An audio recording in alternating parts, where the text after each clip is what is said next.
Should be live.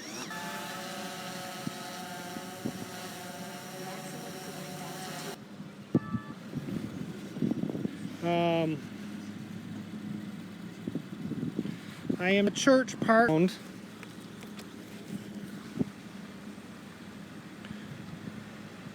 out of vision. Yeah, that's okay. Yeah, that road is completely covered.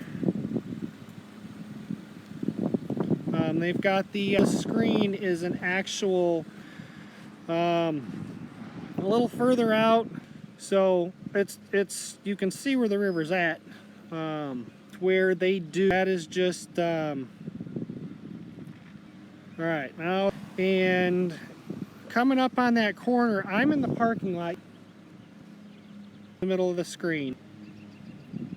Saginaw. Stop here real quick just to take a look, see what I was looking at, but we're going to be headed up towards Gratiot and River and Adams Road,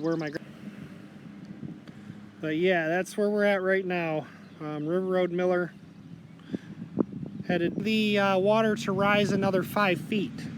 So where I'm standing right now could potentially be impacted here in the next 5 or 6 hours.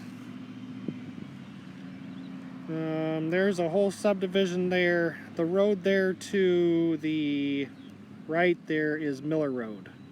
So that's the road we got to go up to get out to Gratiot. So talk to you guys soon.